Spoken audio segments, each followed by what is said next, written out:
All right, guys. Okay, we are live, looking like it is. Yes. All Awesome. right, so hello, everybody. Welcome to Live Talk on the SR Fit Connection.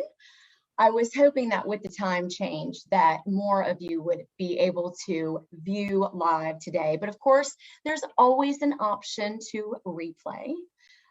So today, I'm so excited. I have been waiting for this for a while, and I've been talking about it a lot. But I'm excited to have my dear friend and certified emotional eating coach, Sherry Dion, with us for part one of a two-part series on emotional eating. So Sherry is an expert in this field, and you will know why once she dives into everything for sure. But you know, this topic is it's a discussion, you know, that I have had with you guys in the past, and you know, something that I've had to overcome in my younger years. So it really means a lot to me having Sherry here today. So, but before we get started, I want you guys to know that if you have any questions or anything, please feel free to ask, put it in the chat, and we will address it either after the fact or, you know, you'll get it back in your replay. Okay. So without further ado, I want to introduce my friend Sherry Dion. Sherry, take it away, my friend. Hey girl, how are you? Good, very good. So good to be here. I'm so excited to see so many people here to have a conversation about emotional eating, because it's so rampant and you know, can just take over. So it's exciting to see so many people show up for this conversation. Thanks you guys for showing up. It's exciting. Yeah, it really is. All right. So shall I start with maybe Actually, you know what? Yes, would you please just introduce yourself to them, tell them a little bit about you and really why you know, started this journey in coaching. Yeah. Well, I think I'm not going to go into like my full story. I want to give a little bit, but kind of let you guys know how I came to this point of wanting to help people with their emotional eating. So I became bulimic at 17 and suffered with an eating disorder off and on for almost 30 years. In my early 20s, I was binging and like I had compulsive eating. I was binging and purging up to, you know, 5 or 10 times a day. Like it was really serious. And so I learned several different techniques, energy type techniques that helped me get my emotions under control. And in my 30s, my late 30s, I was able to get my emotional eating and that under control with techniques like emotional freedom technique. And I'll go into that a little bit more in the presentation. But so I was able to resolve it. But in 2016, during the, and this isn't, this isn't a political conversation at all, but it's just something that happened during the presidential campaign in 2016. So I hadn't dealt with emotional eating or an eating disorder, any symptoms for probably 10 years. And it was during the 2016 campaign with Hillary Clinton and Donald Trump when conversations about women got really ugly. There was the Hollywood Access tape and the, I think it was the first campaign with Fox News where Megyn Kelly called Donald Trump out on his conversations about women and body shaming women and that. And for some reason, so that there was a couple of weeks of those conversations, and for some reason, those conversations triggered me at a really deep level. And I got those feelings again. I was like, oh my God. So for a few weeks I was like dealing with these emotions. And then I thought one day I was like, wait, stop. You resolved all of your emotional eating with EFT. So I literally walked into the bathroom. I did like 15 minutes of tapping and it was gone. Like it was completely gone. And in that moment, I decided I need to share this with everybody. And so within like a month, I had my website together. I had a 90-minute webinar. I had like the beginning of my program. And yeah, so that's kind of how it got started. So I've been working with clients with EFT and resolving their emotional eating, but what always comes at the end of that is people who've suffered with eating disorders or emotional eating for a significant period of time really don't know how to eat. They don't know how to fuel their body appropriately. So it was important for me to go back and get certified as an integrative nutrition coach. And I got an advanced certification in emotional eating so that I can then work with people after we deal with the emotional part of it with the food part of it as well. So that's kind of how I got to where we are today. That's awesome. It's so funny too, because you're talking about the EFT, and I don't know, a lot of people probably don't know what that is, but yeah. Sidebar, Sherry has actually done some things with me before, and I joke sometimes doing but there is really, especially for my back, I don't want to get into that right now, but when you walked me through that exercise, yeah, it was weird. I was like, okay, there's no way that just works. Yeah, you guys in the chat box, let me know, yes or no. Do you guys know what emotional freedom technique or what EFT is? Has anybody been exposed to that technique? Let's just see if we get any responses here. Yeah, I would love to know. Because it's becoming more and more popular. Okay, so we're getting no. I'm telling you, hey Renee, I'm telling you right now. Oh gosh, yeah, I'm telling you right now. Look at all these no's. Leisha, it does help anxiety disorder. I did not know. Yeah, I did not know anything about it until Sherry told me, and at first you kind of giggle about it because you're like, this is just weird. Like, because it looks really weird. And the first time I was exposed to it, I thought the same thing, like, what this, like you're tapping on points while, saying certain things. And yes, Leisha, yes, Alicia, it does help with anxiety disorder. And we may at some point, Stacy, want to do like a full like tapping session because we're not going to have time to do that today, but I would love to. No, Leisha, look, there you go. You go, girl. Tap. Listen, I'm telling you right now, I don't want to take away from our time with Sherry today, but I will say this may turn into a part 3 because I'm telling you, if we can all tap away and we can learn from that, oh my God, it's like the coolest technique ever. Anyway. It is. So just to give a brief, so what EFT is, it's emotional freedom technique, and it is a type of psychological acupuncture, if you will. So basically what we're doing is you've got our thoughts are held in our brain and emotions are held in our body. And when we're dealing with emotional eating, when we're dealing with traumas, we've got a lot going on in the body. Emotion, when you've got those emotional charges, if they're, fear, guilt, anxiety, it tends to make the situation much more exaggerated. And so if you're able to get those emotions under control or even dissolve them, it's much easier to deal with whatever issue you've got.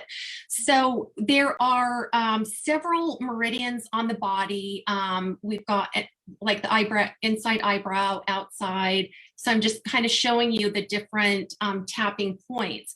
And what happens is when you're dealing with a stressful situation, whether it's emotional eating or whatever, when you tap on those points, it sends a calming signal to the body's system, and it lets the body know that it dissolves emotions. It lets the body know that that everything's okay, and that you're safe. But like you said, you can use it with pain relief, anxiety, like anything that has heightened emotions. You can dissolve those emotions with EFT. And let me tell you, it has literally changed my life, because with my eating disorder, like those emotions are so ingrained, and they go back to childhood, and like there's so many layers to the onion. You can literally tap on all of those layers and get to a point where none of those things bother you anymore. So it's really amazing, and I would love to go more into it in another session where we can talk about each of the points, do a full session, have even prepare people ahead of time on come with your issue, have these things ready, and we can do a full tapping session, because I think you guys would really benefit from it. Alicia's I'm tapping on my forehead. No, it's amazing. Like, had Sherry not, just sidebar, if Sherry had not walked me through me constantly complaining about my back. Exactly, Shannon, sign me up too. Well, like with my back, I mean, I complain about it all the time. I mean, everybody knows, they hear it all the time, about me, my low back issues. But just talking through that and doing it, especially when you say, we started at this, how do you feel now? And I'm like, is this in my head? Like, what is going on here? I feel so nothing. On a scale of 1 to 10, what is your pain at right now? And you rate your pain. And then when you do a session, we go back and say, okay, on a scale of 1 to 10, where is your pain now? And it's where, I mean, we definitely all need to do that. We'll figure a time and all that stuff, and we'll make it happen, and everyone can bring their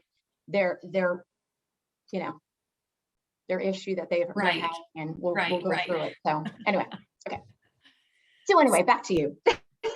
So we're here to talk about emotional eating, and I want to share in this presentation. I want to share what I'm calling the 8 keys to ending emotional eating.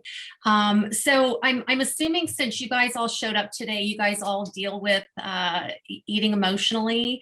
I'm going to start talking, but just in the chat box, let me know, like, do you eat emotionally, once a month, once a week, just randomly? How often do you guys deal with emotional eating? And so while you're doing that, I'm going to go ahead and get started. So, and Stacey, I'm going to, bring you in on some of this as well, because you have such amazing experience with what you do and the people that you work with. So when food at its core is fuel for the body. I mean, that's what it is. It's fuel for the body. It's it gives us nutrition, it fuels us, and that's what it's meant to be. However, we don't always eat to just fuel our body. We sometimes eat to we may be in an anxiety situation or fight with our husband or whatever, and we eat to separate from those feelings. Foods now that, I mean, since the 70s, with all the packaged food that has been created to create convenience, foods have a lot of preservatives and stuff like that in it that makes them addictive. So we also have cravings and emotional cravings as well. So there's a lot of different things that contribute to not just eating food for fuel. So what about with your clients, Stacey? What are your thoughts on that? I mean, I know it's really and truly like across the board. Yeah. It really is. I mean, and it's so funny because I'm looking at some of the comments that you guys are making, and I mean, I swear to you, boredom is probably one of the, I mean, it really is. Yes. I mean, if you really think about it. I mean, I know that oftentimes, even when we're at home, over the weekend or whatever, we're watching TV, we're eating, we don't even realize that we're doing that. Right. It's just something that's happening. And if you can get yourself out of that and go, do a project or do something to kind of get yourself out of it. But yeah, I would say boredom is a big thing. Socializing. I mean, when you go out with people and things like that, for God's sakes, you go to a Mexican restaurant. I'm just saying, like the chips and everything's flowing, the margaritas. You're like, yeah, I'm drinking, nothing matters, Yeah. And it's just, I mean, there's a lot of that. But yeah, I mean, for everyone though, I think I don't know. And it's weird too, because, sometimes, with emotions, people go the opposite way, right? I mean, they eat because they're, they do have anxiety, but then some people refrain from eating anything, you know what I mean? So it's just the opposite. So, and again, that too is a disorder. But that's still related to emotions. That's still related to a belief that has a negative emotion attached to that. And so whether it is, emotional eating to detach from anxiety or an emotion, or if it's, an eating disorder, bulimia, or anorexia, like all of that is tied. It all comes down to what you believe about yourself, what you believe about the situation, and the emotions that are attached to that. And when all of those things are working together, like it makes you do things that you normally wouldn't do. So that's why we're having the conversation. So just really quick, let's say Alicia, eating period like food every day. Julie, randomly, and most times I don't realize it at first, and that's true too. Like we're kind of on autopilot, and so there's different techniques, and we're going to go into some of those in the conversation. But let's see. It's so inconsistent for me on my time frame, but mainly boredom, chips and salsa. Woohoo! Once you start eating bad, it's hard to stop because of the cravings. Yes, true. And next week, I'm excited because next week I'm going to teach you guys how to banish a craving. And it's a really unique, and I did it with Stacy yesterday, but it's a really unique technique. And most of the clients that I have done this technique with, probably 85% of them, we've been able to get rid of a craving in one session. So I'm excited to share that with you guys next week. So just a couple of like statistics here. According to the American Psychology Association, 43% of women and 32% of men report overeating or eating unhealthy foods in the past month due to stress. So stress eating, you're eating to avoid stress. 38% of adults reported overeating unhealthy foods in the past month because of stress. 50% of these people also said they do this weekly or several times a week. So I mean, that's a problem. That's a problem. 33% reported that stress eating helped distract them from their stress. And that's why we stress eat. Like if we're in a stressful situation, we eat to remove ourselves, to think about something else, to distract from whatever that stress is. 27% reported the use of food to manage stress. I think I just said that. A third of those surveys said stress eating is a habit. And that's a key thing here, because the more we allow ourselves to grab food when we're dealing with stress, we're wiring our brain to go to that habit. So every time our brain says we're stressed, let's have something to eat, and every time we do that, we're reinforcing that habit. So again, the techniques that will, the EFT is really good for breaking that type of habit, but when we do that, we're reinforcing that habit. And then the last stat here, 57% of overweight adults surveyed reported frequently engaging in emotional eating. 57% of people that are, over their regular weight. That's huge. That's huge, right? So, so let's see. So we'll start with the keys. So what what are some of the ways of dealing with emotional eating? Key number one is, first of all, understanding what emotional eating is. So we have emotional hunger versus physical hunger. And I know you probably have a lot to share here, that or what you've dealt with your clients. Emotional hunger versus physical hunger is very different. And one of the things that you can do to determine which one it is when you're feeling emotional hunger, like where are you feeling it in your body? If you're having a craving for something, or you're ready to go eat something because you're experiencing, where are you feeling it in your body? Do you feel the sensation in your throat? Do you feel the sensation in your head? If it's anywhere other than like the rumbling in your stomach, that's emotional. So does that make sense? I'm just giggling because I just think to myself, sometimes when not really you're just so hungry, but you want something, Yeah. you're literally like, I'm so hungry, I can taste that. Yeah. You know what I mean? And it is. And it's not even like I'm really hungry. It's just what it tastes like, and you can, you know what I mean? It's like, it's again, Shannon. Yes. I mean, it is. It's like, yeah. It's Yeah. it's So not, that's a good like way. hunger. Yeah. Yeah, like so that's a good way to hunger. determine, is it, is your stomach rumbling? If it's in your stomach, it's probably, your physical hunger. If you're feeling it elsewhere in your body, then that probably means that it means it's emotional. Sometimes also, if we're not tied into our body's cues for food and water, we may be dehydrated. Absolutely. And we may be, Yeah. and I know you've talked about this a lot as well, is if you're, have some water first and see if that, your body just might be dehydrated. So it's getting yourself tied back into the cues of your body. Yeah. So so we talked about emotional hunger versus physical hunger, satisfaction or relief. So are you eating to satisfy your hunger, or are you eating to relieve an emotion? Like that's another thing to look at. Am I eating to satisfy myself, or am I eating to relieve myself?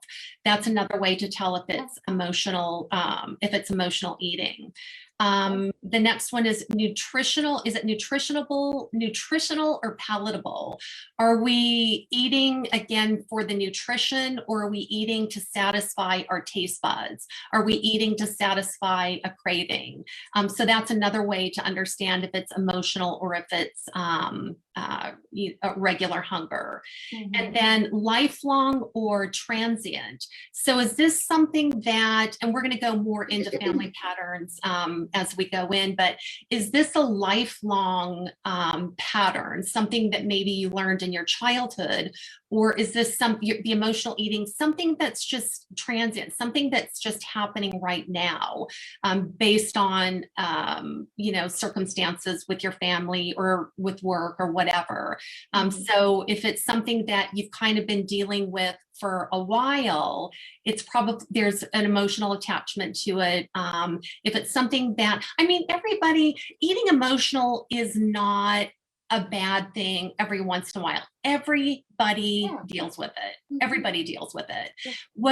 Where it becomes a problem is when it becomes a habit. So we don't want to, anytime we have an emotional situation, grab for food. Then we're programming our mind to eat when we're dealing with emotions. But sometimes every once in a while, like that, it's not a bad thing. It's just when it becomes a habit is when it's bad. So that was the first key, is understanding what emotional eating is. The second key is to ending emotional eating is become self-honest. And what I mean by that, the first thing you want to do is conduct an honest assessment of where you are right now with your eating. So sit down and think about how you use food. Am I using food to nourish my body? Am I using food to distract myself? Sit down and do a really honest assessment of how you are using your food right now. The second thing is becoming honest with your food triggers and your emotional triggers. So are there certain foods that trigger you? Like when I was deep in my my eating disorder, foods like pizza, ice cream, those were trigger foods for me. Foods that had a lot of, candy bars, foods that had a lot of sugar, those were triggers for me. And whenever I had those, like I couldn't stop. And so getting honest with which foods are triggering your addictive behavior, your emotional behavior, and write those down. And all of these assessments we're doing, all of the information that we're gathering, that's giving us information on what we can use the EFT to resolve. So become honest with your food triggers, and emotional triggers as well. What things happen in your life that trigger you to go for food versus versus dealing it. So that would be two assessments that you would want to do. Again, figure out what your food triggers are and what your emotional triggers are. And then a huge one I touched on a little bit is sugar addiction, sugar in general. Sugar is I dealt with a sugar addiction, a horrible sugar addiction. And it wasn't until I resolved that I was able to get over the biggest hump of my emotional eating. Sugar is highly addictive. Processed sugar is like it takes your blood sugar up, your blood sugar down. It triggers emotions, and it's not good. First of all, it's not good for the body, but it wreaks havoc on our emotions. Yeah, so, and once you have it, your body just wants more and more and more of it. More and more and more and more. Yeah. Do you guys deal with food? Do you guys feel like you're dealing with sugar addiction as well? Sugar was huge for me. That was one of my biggest issues, or one of the biggest contributors to my eating disorder and emotional eating was just like how crazy it makes your body. So that's another thing is, looking at your sugar consumption. Do you feel like you need sugar to help you, regulate during the day, to bump yourself up? Refined sugar is dangerous when it comes to emotional eating. So becoming, really looking at that and seeing if that could be contributing to, your emotions. And then one thing that, Stacey, you and I talked about this yesterday, I think, is one of the last things that you want to do in the becoming self-honest key is to do a food mood journal. And you talk about that. You've talked about that so many times. It's like, I want you to get a journal. I want you to write down the food that you're eating throughout the day, and how do you feel after you eat foods? And let me tell you, when I was I went through to group therapy for my for bulimia for 6 months, and I didn't like the whole thing of just talking about it. Like, I want to resolve it. I don't want to talk about it. I want to resolve it. Yeah. But as far back as then, and over the years, people have suggested do a food journal, and the emotions and how you are reacting to the different foods. Yeah. I resisted and resisted and resisted. And when I finally did, I committed to 30 days. And then after that, I did another 30 days.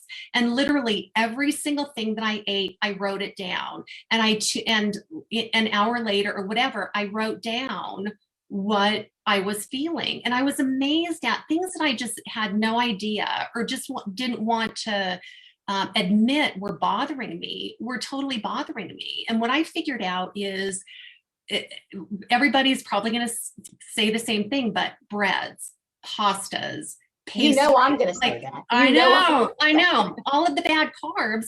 But until you go through that process and really like understand it, yeah. you don't do it. So definitely do a food mood journal. Take 30 days, write down what you're eating, write down how you're feeling after you eat that item.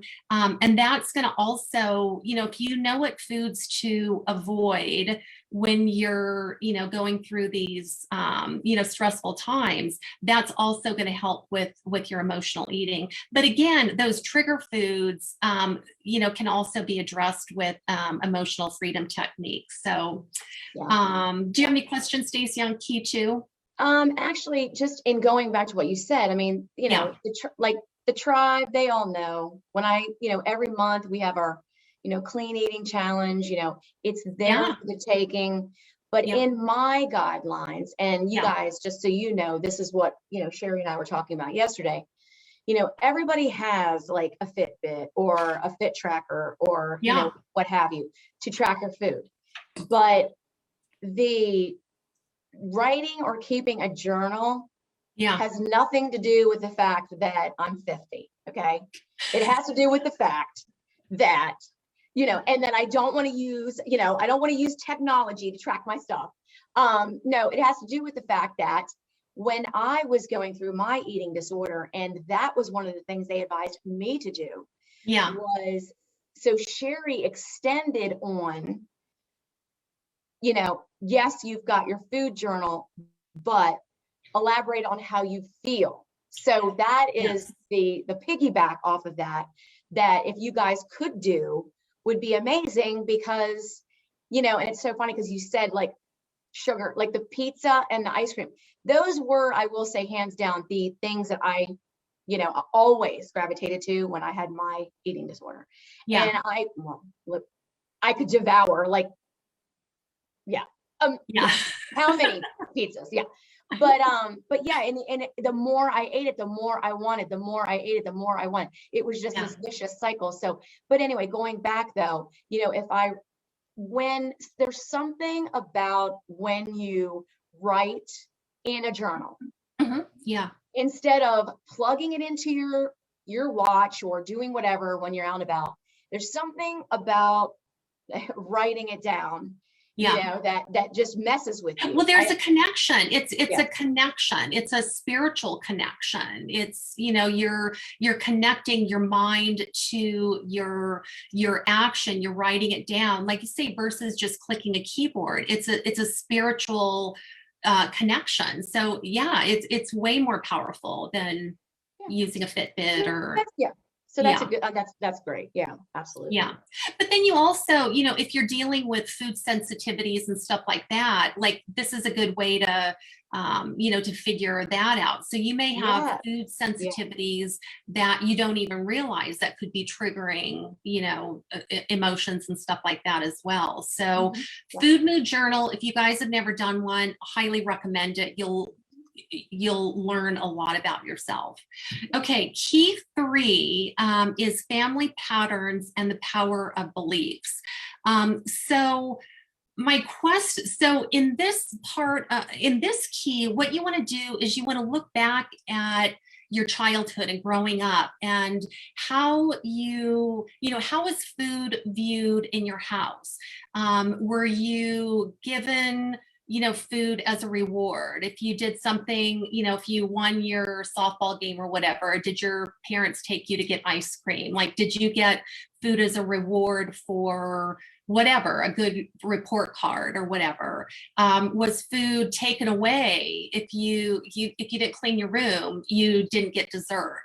So, was food used as a reprimand or a reward?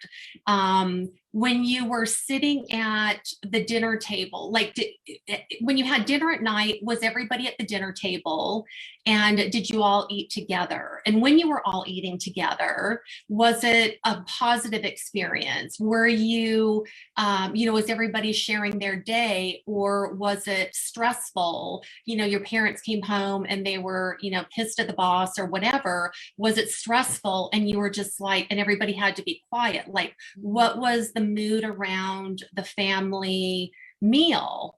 So it's looking at all of those things, because whether we know it or not, those are subconscious memories that have emotions attached to them, whether they're positive and celebratory, or whether they're, negative, and those memories run, and those emotions are, being triggered in your body today. So does that make sense? Yeah, no, I mean, for me, it makes total sense. And it's funny because I think it's something I've mentioned multiple times. And I'm laughing because if Leisha's still on here, she knows, if she ever showed up at my grandparents' house, I mean, that's where everyone went to, gather and eat 24/7. It wasn't like, we just ate at one time. I mean, sure, we had the full meals, but food, when you walked in that house, food was from one side of the house to the other. Yeah. Anything from chips, cookies, candy jars. It was so much stuff. Yeah. Yeah. And it was right, Leisha, it was yummy too. Yes, it was yummy. But yeah, I mean, it was just completely out of control. So as a kid, we had all of that at our fingertips. And, right. I mean, if any of my dear cousins are on watching this right now, I mean, you all know it. I mean, it was there, and that really set the tone for all of us. Right.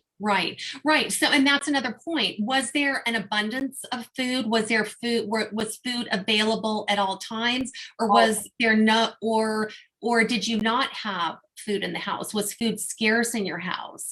So it's all of those things that we experienced when we were little that drive how we eat, how we see food, how we interact with food today. So family patterns, again, looking at,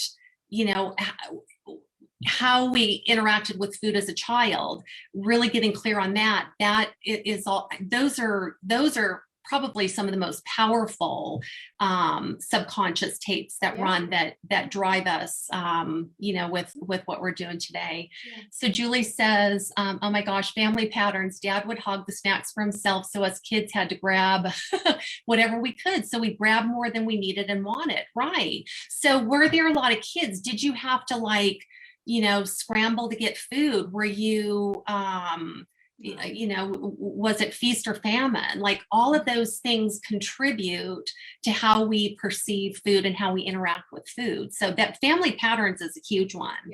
And then also part of that is, what are your current beliefs around food? And this is another big one. Beliefs. So an example would be, I can't eat bread, goes right to my ass. Like I can't eat bread because it's going to right to my ass, or I can't eat this because this will happen. I can't eat. So having those types of food beliefs, not allowing yourself, restricting yourself because of certain beliefs around food.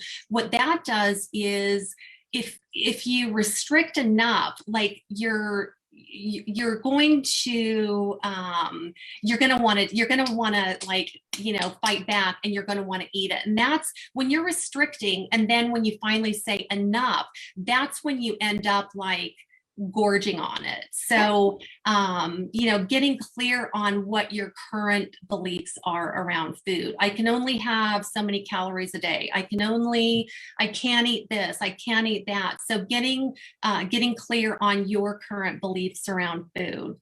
647 low carb. Actually, I've had that low carb bread. Sorry, I'm actually making Walt eat that. That's what I'm doing. I'm making Walter eat that. I'm like, okay, no more wonder. Say goodbye. Yeah. Hilarious. Poor Walt. He'll be fine. I'm sure. He'll be fine. Okay, so that was key 3. Key 3 is family patterns and the power of beliefs. So key 4 is anger and sabotage. And let me tell you, this is the goal. This is where the gold is. This is the most important key. Feel your feelings and challenge your thoughts. most people, every person that I've worked with that has an eating disorder, every bulimic that I've worked with, every anorexic that I've worked with, the women that I work with that have ongoing emotional eating have suppressed anger. And so for me, that was a huge issue for me. I grew up in a family where we couldn't show emotion. Stop crying or I'll give you something to cry about. We could never get, if I started to get angry, go to your room. Like, we could not show emotions. And I became an adult, and like, I was so suppressed with my emotions. It was crazy. I'd be in relationships and we'd get in a fight and I would shut down because I don't do anger. I don't do anger. I don't do. And when you suppress your emotions, when you've got anger that's buried from your childhood, it's still there. It's still there. And until you allow that anger to come out, and unless you allow yourself to process your emotions, that it stays in your body and it affects everything. Not only emotional eating, but when you've got those negative emotions trapped in your body,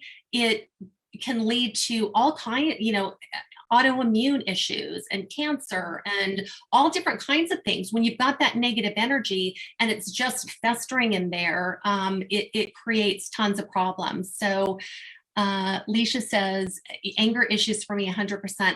Absolutely. And you know what? Let me just remind you guys, and this is something I have to tell all my clients. God gave us emotions for a reason. They are there for a reason. Positive emotions let us know that things are going right. Negative emotions are an indication that something is wrong. Fear is letting you know that something is not safe, something's not wrong. So you need to be able to feel those emotions. You need to be able to allow them to sit in them and to process them. If you don't and you suppress them, then that's where all of the issues start. So if you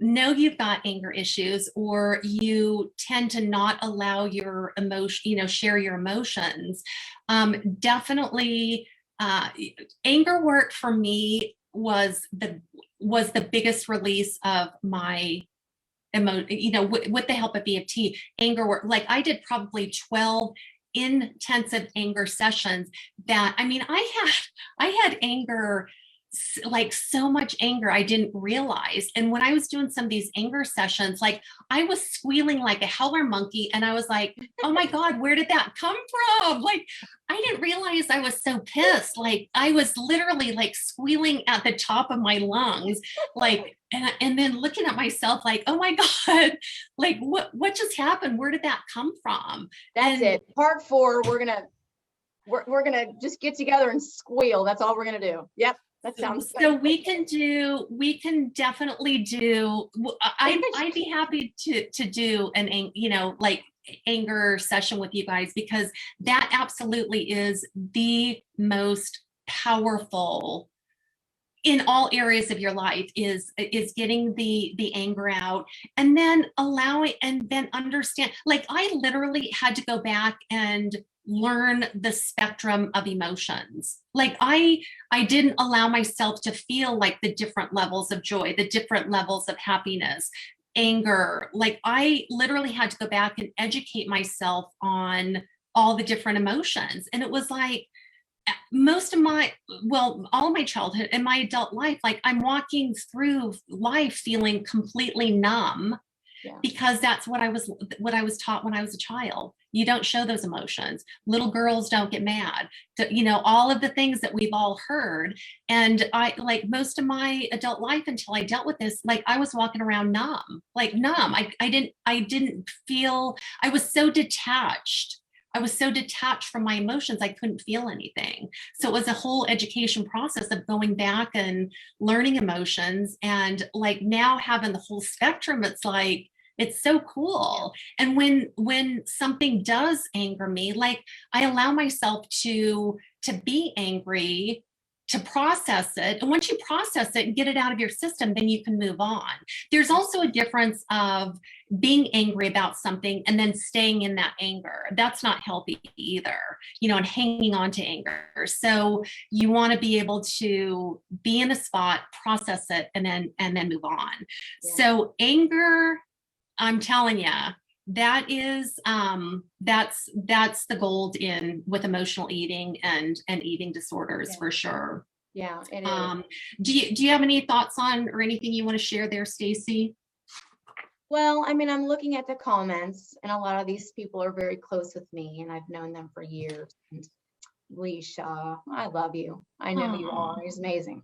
Yeah, I'm sure that, I mean, all of us having to face all of these different things, where we've, had to, seek help and therapy and things like that. I mean, it stinks because you move forward with your life and you think, yes, that happened to me so long ago, but that was in the past. No, actually, it's not in the past. It's still living with you now. And it's actually, has made you the person that you are today, sure. Yeah. But, you've got to figure out a way to let those things go. So. Right. Yeah. And emotions get trapped in the body from childhood, from childbirth. Emotions get trapped in our body. And there, a lot of emotions can be processed throughout your life through different things, different experiences, but a lot of them stay trapped in your body and, create the different the undesirable situations, the undesirable reactions, because it's something that you can't help. Like when you're triggered by something, so as you're going through the day, your mind's taking information in, it's processing everything you see, it's filing all of the information, and your reticular activation system, it filters everything that's coming your way. So if you had a situation where, for instance, I was bitten by a German Shepherd when I was like 8 years old. Actually, I was bitten by 2 German Shepherds. And so my body, so I've got the visual of the dog coming at me. I've got the audio of, the bark, like the bark, and then and I've got the feeling of the teeth on my neck. I've got the impact of the dog hitting. So all of those emotions, those senses are trapped in your body. So anytime I saw a German Shepherd after that, I'm automatically scared because my body is telling me that's dangerous. I mean, not all German Shepherds are dangerous. And once I tapped through that and got through, but you're as you go through life and things happen, your mind remembers it. Your body captures the emotions; those are there. And when a situation comes up that you shouldn't be, you should be able to go into it. You react because your system's telling you to react. Does that make sense? Yeah. Oh, absolutely. Yeah. So tying that to food, like that happens. So you, as much as you want to not be pissed about something when something happens, you can't help it because it's trapped in your body. And no matter what you do, have you ever had a time where you're in a situation and you react and then afterwards you're like, oh my God, why did I react why did I overreact in that situation? That pretty much happens every day with me. Your mind is protecting your mind's protecting you. It's reminding you that you've experienced that before, and alert, you're there again. No, danger. Yeah. So we're gonna heighten up those emotions and let you know that it's a dangerous situation. Yeah. So if you're able to again dissolve those emotions, you can then go through life without the flares. Yeah. So okay, so key 4 was anger and self-sabotage. Are we taking up too much time here? Are we good? No, we're good. Yeah. Okay. Yeah. Okay. So key 5 is break the diet mentality. And I know you're going to jump in on this one. Yes. So why diets don't work, and then developing a food lifestyle that works for you. So we've all been on diets. A diet is, meant to, you know, for a short period of time, you drop the weight, but diet, you can't maintain a diet. Like if you're doing a program where you have to buy the food and it's packaged food and it's not that great, I mean, you're not going to maintain that lifestyle. You may lose weight, but as soon as you go off the diet, you're probably going to gain the weight back and get frustrated and maybe gain more back. So you can add more there because I know that, I mean, this is your expertise, but diets don't work, and you've got to stop the diet mentality. Right. Well, I mean, you know, everyone has heard it at one time or another that diets don't work. And that really, it's not even that diets don't work. It's just labeling them as a diet is not going to work. It's just not. And that's why, you know, with the tribe and stuff, that I'm always giving a way to do clean eating, right? Because a clean eating is anyone's way of eating. It could be, right? Yeah. Depending on what your clean is. Right. So if you have restrictions, if you have allergies, you know, there's things that you know for a fact you can't have. Okay, common sense says don't eat those things, right? Because they are going to make you feel a certain way, right? Right. But yeah, I mean, everybody, for me, it's really just clean eating, just eating healthy foods and things like that. But again, you know, them paying attention to really and truly what they can eat and what they can't eat. But yeah, and I mean, you know, unfortunately, when people say I'm on a diet, and again, I talked about this with the accountability.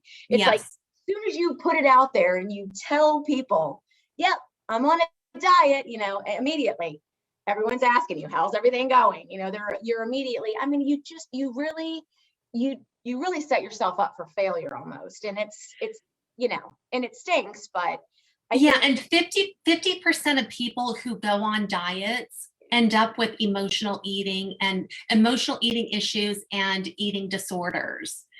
So when you're highly restricting yourself and you're not allowing yourself to eat certain foods, or you're only allowing yourself to eat packaged foods, or whatever the diet is, you're highly restricting yourself. So when you go off, like you just want to like go crazy. And so going on a diet, just so you guys know, it can lead to emotional eating and eating disorders. So the best thing to do is break the diet, but develop a food, I like to call it a lifestyle. Develop a food lifestyle that works for you and stick to it. So for me, as you know, like I was vegan for 4.5 years, and mostly raw vegan. So I ate mostly raw vegetables, not a lot of cooked. And my body felt lean, I felt strong, I felt really good. But I grew up, like my lineage is German, like, and our heritage, like, follows through the DNA. So what our ancestors have eaten, like that's comfort food for us. So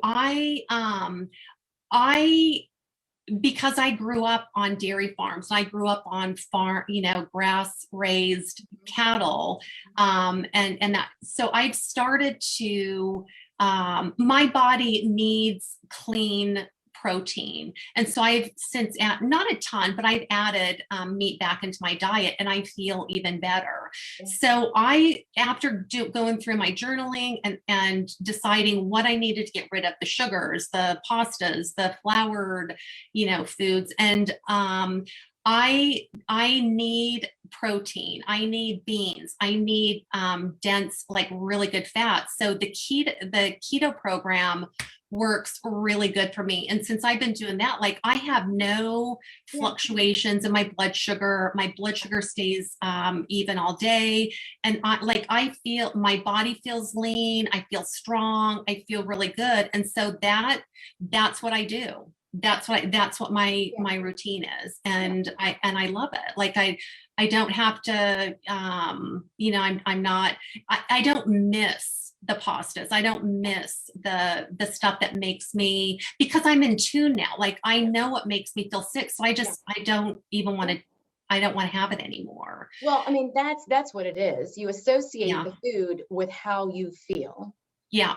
And immediately you're like, no, I don't want to feel that way. I'm looking at the comments. Yes, Lou, you did. You absolutely found your way. We're excited to share your story next month. And I read it, Lou, and it was amazing. It was so amazing. Oh my God, it gave me goosebumps. Yeah.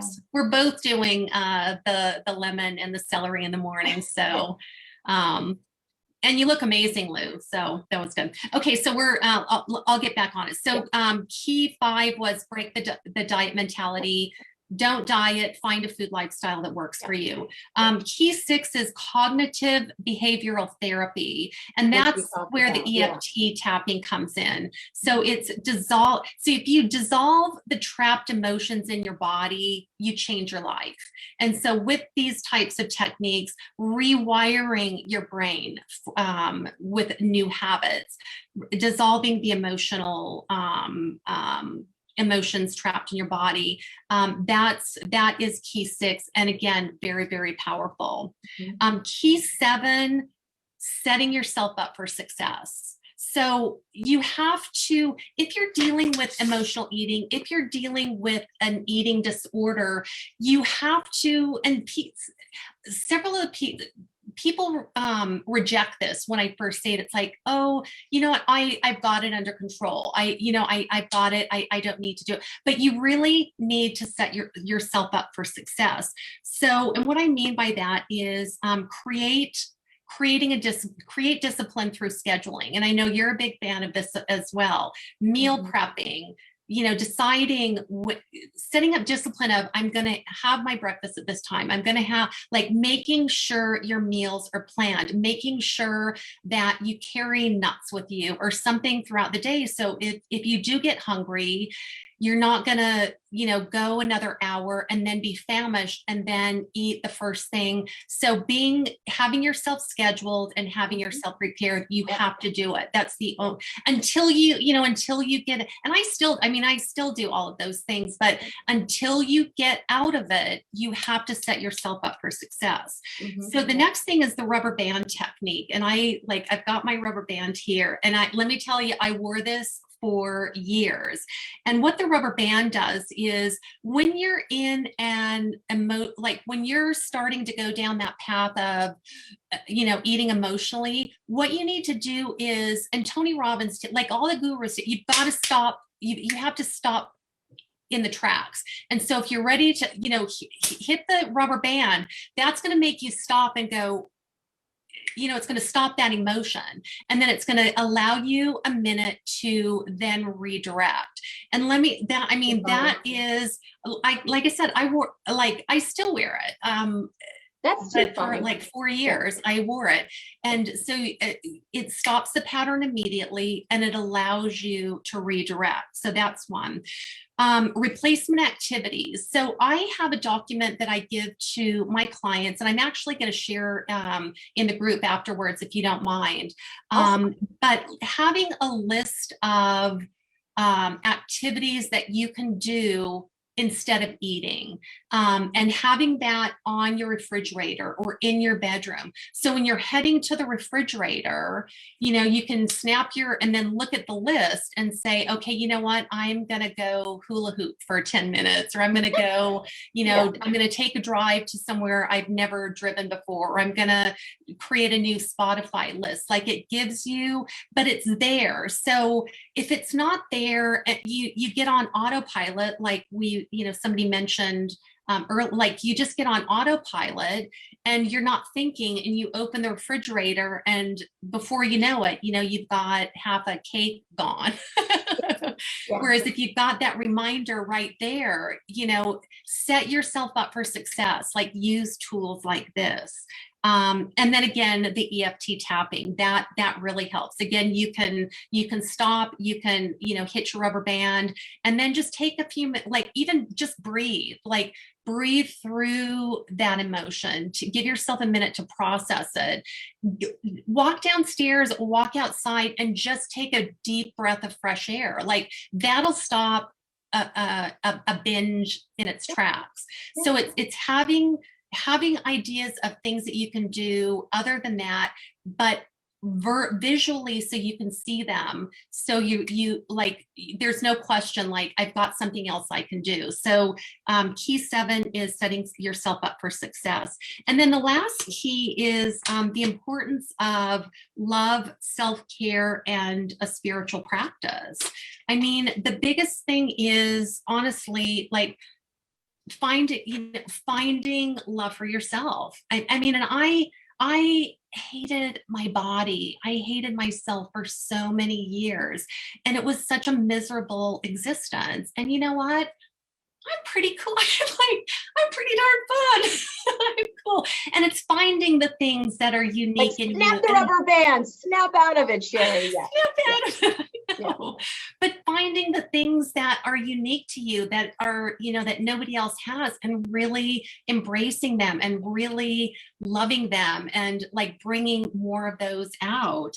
And and then declarations. So a lot of people talk about affirmations, and I think affirmations are good, but I prefer declarations or incantations. And the difference is, an affirmation, I think people affirmations are like nice things to repeat, but a declaration is, you're declaring it. An incantation is when you're running, you're saying every day in every way, I'm getting stronger and stronger. Like, they are declarations. They're not just something that you're saying that is nice. Like, you're embodying it. When you're running and you're saying a declaration, or you're on, you're working out and you're saying your incantation, you're rewiring your brain, you're getting it into your system. And that's a difference. So declarations and incantations are really important. And I have one more document that I'll also share. I've got 400 declarations. It's a workbook, so people can go through and maybe find the 20 that really resonate with them, put them on the sheet, and then focus on those for the 30 days. But again, awesome. With emotional eating and eating disorders, you have to replace the negative with positive, and declarations and incantations are so important for that. Make yourself a priority. Do something special for yourself regularly. I mean, make yourself a priority. Go get a manicure, go get, manicure, pedicure, create a list of things that you do only for yourself and treat yourself. And then develop a spiritual practice is really important, whether it's prayer, meditation, yoga, breath work, something that calms your system, something that allows you to connect to your higher power. And that, that connection alone, like, it is so special and changes everything. So those are my 8 keys. Yeah, I'm thinking that I'm gonna have to start getting, I'm looking at Shannon specifically, but I'm gonna have to start getting these guys to, just yell out their declarations when we're working out in the morning. Doesn't that sound fantastic, Shannon? That sounds so good. Yeah. But I mean, yes. All of this is so true. It really is. And for me, it's, the emotion, like the practice in the morning and stuff like that. Like, I just know how, and again, everybody's different, but, I know how I live my life every day. And, the first thing I do in the morning, other than, roll my back out and pray to God that my legs will work so I can go teach class and stuff, is just, taking a moment and having my daily devotion. I can't even really move forward with the day without doing that, but that's me. So yeah. And it's so important, just that quiet time with yourself and connecting with yourself. And people that suffer with eating disorders and emotional eating, like, when we're in that state of fear, we literally pop out of our body. I mean, we literally pop out of our body. And so whether it, your daily devotional, your prayer, your meditation, it reconnects your spirit with your body, and it gets you, grounded and, everything back together. So some sort of quiet, like realignment practice is so, so, so important. So next week, so we're going to do part 2 next week, and I'm super excited about this, you guys. What we're going to do, I'm going to teach you a really cool technique. It's called the ball of light technique, which is going to help you banish your food cravings. So what I want you to do when you come to the session next week, I want you to bring an item or a food item that you love, that you can't have in your house because you're going to eat the whole thing, or it's a food item that you're going to drive 30 minutes out of your way because it's the only thing that's going to satisfy that craving. But it's a food that you can't resist. So when you come to the session next week, bring your food item. Don't eat any of it before the session. Don't eat any, just bring it. And I'm going to teach you how we're going to resolve it. And actually, why I'm going to have you do one more step to kind of shorten the time next week is this next week, before we go into the session, when you're thinking about the item that you're going to bring, think about the first time that you had that food item, the first time you had that chocolate, the first time you had that macaroon, and who did you share that with? Go back as far as you can. When was the first time you had it, and who did you share that item with? And then that'll eliminate going through that process next week. But I'm going to teach you guys how to banish a craving, and it's going to be really cool. So I can't wait. Yeah. I am super excited. Absolutely. Yay! And I know that I mentioned this before, because I think we got, or at least I got the paths crossed with the, what we were doing this time versus next time. But yeah. So if you, this has just been awesome. It has been. I can't thank you enough for sharing these keys with us, really. You're welcome. Thank you. I mean, this month we were definitely talking about emotional eating altogether. And I think this really ties in with some of the things that, I had mentioned, to the tribe and stuff. And definitely, if you can, share what you said you're going to share some things, some documents. Yeah, I have two documents that I'm going to share with the group. Yes. And then in addition to that, during the week, guys, I'll go ahead and, just put out a reminder as to what we are going to be doing, so that you remember to bring, Sherry, we can talk a little bit about exactly what. Oh yeah. I'll write that up, and we can post that as well. So everybody's totally prepared. Yeah.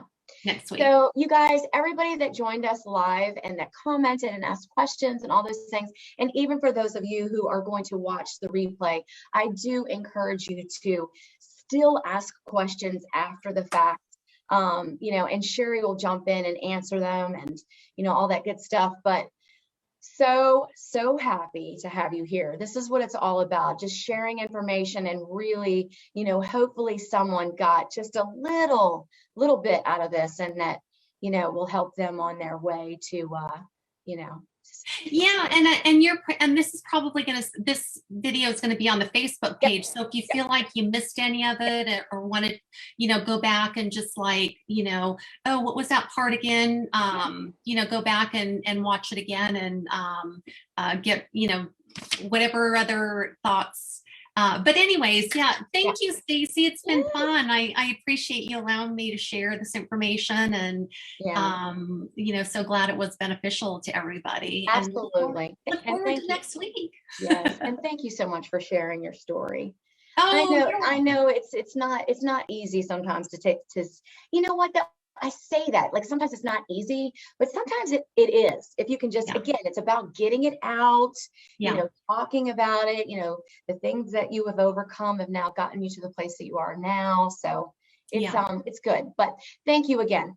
I appreciate it. And again, everybody that's watching, I will save it to the page. And if you have any questions, you let us know. We'll see you next week. Bye. Bye, Sherry. Thank you guys so much. Take care.